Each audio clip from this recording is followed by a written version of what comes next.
वन्दे मातरम् वन्दे मातरम्।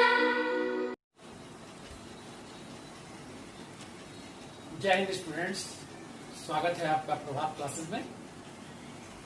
जैसा कि आप जानते हैं कि पूरा विश्व एक वैश्विक महामारी कोरोना से परेशान है, जूझ रहा है। कई लोगों की जानें इस वैश्विक महामारी कोरोना से गई हुई हैं और कई जिंदगियां अभी इधर उधर की जिंदगी जी रही हैं और ये चीजें सरकार या किसी भी प्रशासन के रोकने से भी नहीं रुक रहा है। यानी इसका जब तक वैक्सीन नहीं बन जाता है, वैक्सीन पूरे विश्व में सभी लोग लगे हुए हैं इसका वैक्सीन बनाने के लिए, लेकिन अभी तक जब तक वैक्सीन नहीं बना हुआ है तब तक हम इस महामारी से इस कुछ अपनी सुविधा से बच सकते हैं। जैसा कि मैंने आपको सभी लोग जानते हैं कि सरकार या स्थानीय प्रशासन में भी आपको या टीवी चैनल के माध्यम से, मीडिया के माध्यम से बताया गया है कि कम से कम जब आप घर से निकले तो ये जो मैंने मास्क लगाया हुआ है, ये मास्क लगाया हुआ है, ये देखिए, यह घर पर आप बना सकते हैं, खुद बना सकते हैं इसे। और इसे आप जब भी बाहर निकलें तो लगाना ना भूलें। इससे सामने का जो भी वायरस रहेगा वह आपको परेशान नहीं करेगा। साथ में आप जब भी वहां से आए, बाहर से आए, तो अपने आप को सैनिटाइज करें, स्नान करें। सारी चीजें आप जानते हैं, लेकिन कहीं न कहीं आपसे गलतियां हो जाती हैं। जैसे लॉकडाउन का समय थोड़ा थोड़ा अगर हट रहा है तो आप बाहर जा रहे हैं, फिर भी आप सतर्कता नहीं बरतते हैं, जानते हुए भी। तो इसीलिए मैं आज आपको कुछ पॉइंट्स बताया इसके लिए। तो आप लोग को इस विकट परिस्थिति में सबको, हमको और आपको सबको एक साथ इसे मिल करके हराना है। तो अपने अपने सुविधा से, अपने अपने तरीकों से आप इससे बचने का उपाय खोज सकते हैं। ये आपके हाथ में है।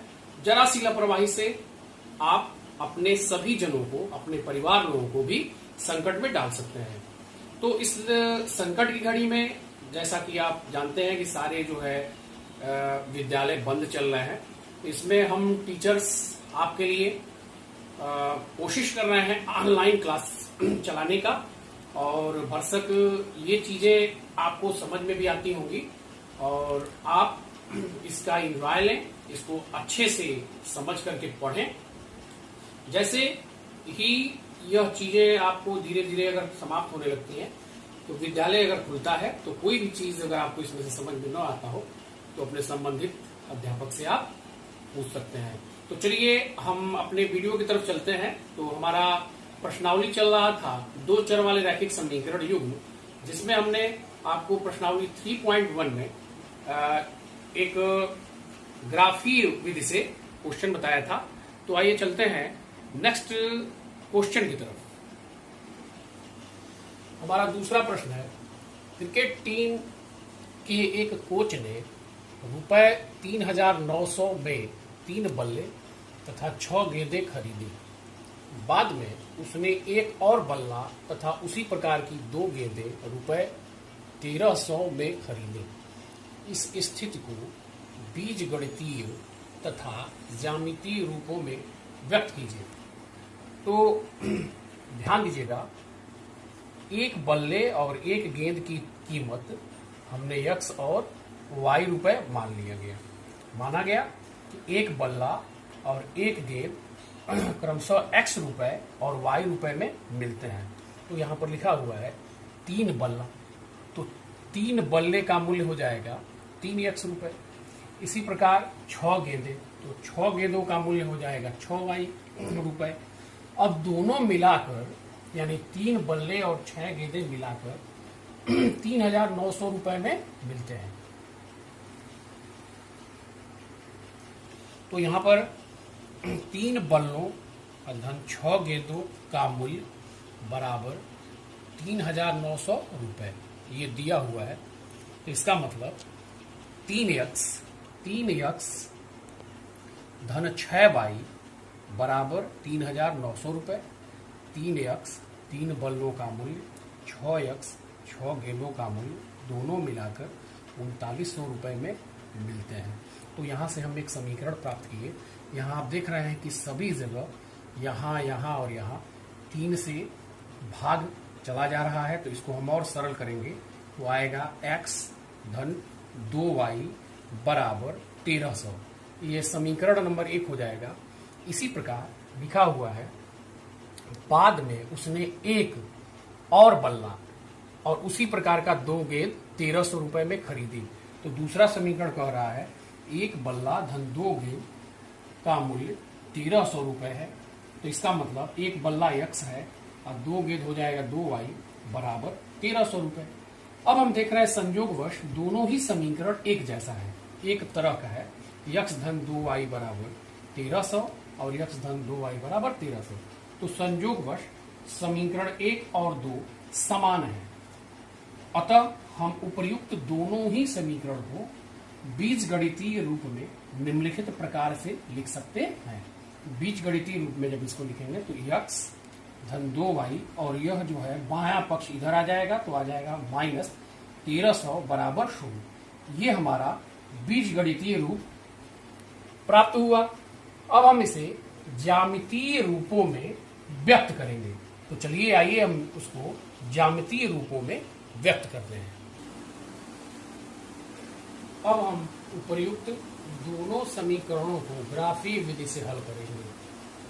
दिया है हमारा x + 2y = 1300। तो यहाँ पर हम देखेंगे कि इसको हम लिख सकते हैं x = ये उधर चला जाएगा तो आ जाएगा 1300 - 2y। 2y प्लस है, उधर जाने पर माइनस हो जाएगा। हम देखते हैं यहाँ x की वैल्यू निकाल लिए हैं तो y की वैल्यू हम रखते जाएंगे तो x की वैल्यू निकलती जाएगी। तो y का मान हम देख रहे हैं यहाँ पर 1,300 एक बड़ी संख्या हम कुछ भी रख सकते हैं, लेकिन हम देख रहे हैं यहाँ 1,300 बड़ी संख्या है तो एक ऐसा मान रखते हैं y का जिससे हम x का मान थोड़ा छोटे रूप में प्राप्त कर सकते हैं। तो यहाँ पर हम देख रहे हैं कि अगर y का मान हमने 200 लिया, 300 लिया, 400 लिया तो x का भी मान कुछ निकला। तो y के मान 200 पर x का मान 900 आया। इसमें रखने पर y के मान 300 पर x का मान 700 आया, y का मान 400 पर x का मान 500 आया। अतः दिए गए समीकरण से प्राप्त बिंदु A 900, x का मान 900 है, इसको हमने बिंदु A ले लिया तो y का मान 200 है। तो 900 200, इसी प्रकार B 700 300 और C 500 400 है। अतः हम इन्हें तालिका रूप में निम्नलिखित प्रकार से लिख सकते हैं।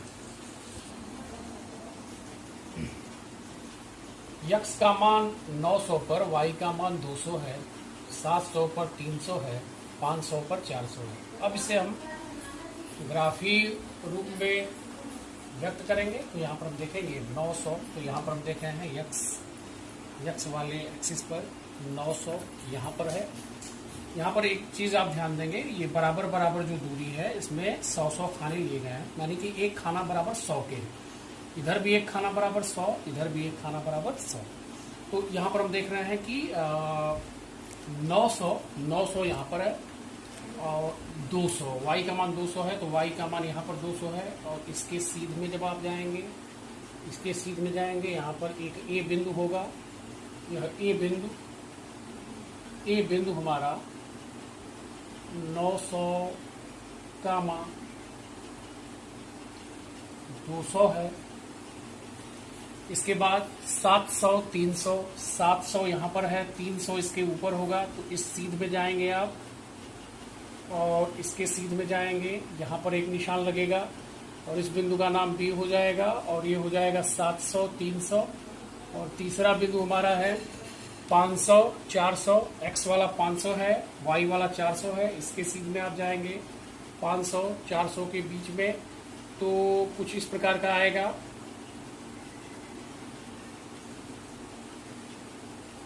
जब इसको हम रेखांकित करेंगे, जब मिलाएंगे तीनों बिंदुओं को,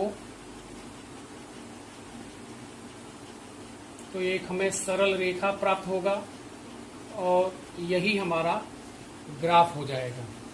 तो आज की वीडियो में इतना ही। वीडियो पसंद हो तो इसे लाइक, सब्सक्राइब और शेयर करना ना भूलें। साथ ही बेल आइकन को भी प्रेस करें ताकि आपके इसमें आगे के वीडियो भी मिलते रहें। धन्यवाद।